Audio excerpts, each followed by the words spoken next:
پس خپل ګران مشر خالق شاه شاکر صاحب له بلنه ورکوم چې هغه راشي او د خپلو خیالاتو اظهار وکړي. شاکر صاحب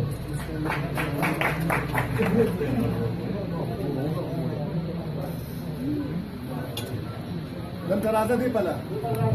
مزمله دلته راشه که نه باندې چې بخښونکی او مهربانه دی او د امانت ادبي ټولنې ډېره مننه کوم چې موږ په داسې سختو حالاتو کې داسې پروګرام را جوړ کړو. موږ خصوصا د امیر بشر طوفان صاحب او چې موږ یې دعوت راکړو موږ یې د دې قابل وګڼلو چې موږ هم څه اقدامات وکړو. د ذاکر صاحب د خشته او د سردار صاحب د خشته کلامونه پس د واجد وایي دومره ښه کلامونه دی وایي د دې نه پس په موږ څه وایو خو زموږ خپل نمبر به تېر کړو که نه. د زړه د ورشل باندې زما د مینې ګوڼ لګیا شو د زړه د ورشل باندې زما د مینې ګوڼ لګیا شو ما وې دا غم به مې لږ کم شي دا خو نور سیوا شو او د طریقت نظر چې پرېوتو شاري سترګو ته د طریقت نظر چې پرېوتو شارعي سترګو ته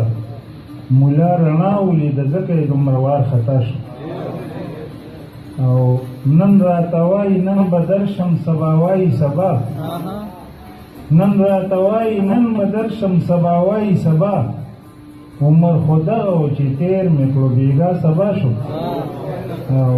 په دې دنیا کې حق ویونکو ته چا څه ورکړي سرداره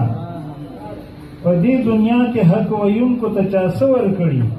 د ان الحق په یوه چغه کې منصور سزا شو او په دې دنیا کې حق ویونکو ته چا څه ورکړي د ان الحق په یوه چغه کې منصور سزا شو او زه خالق شاه چې څومره ښه کړم دومره بد را رسېږي واحد صاحب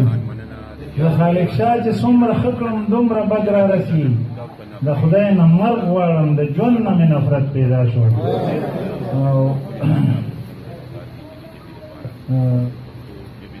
طوفان صاحب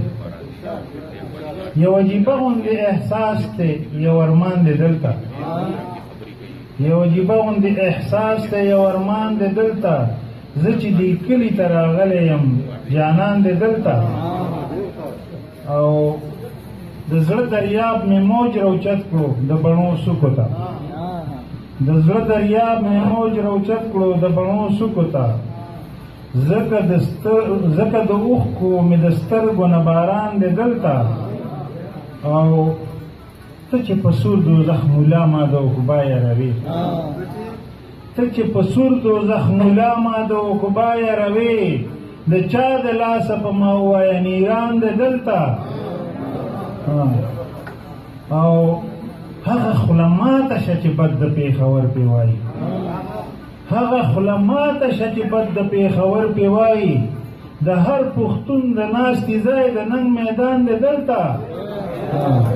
هغه خوله ماته شه چې بد د پېښور پې وایي د هر پښتون د ناستې ځای د ننګ میدان دی دلته او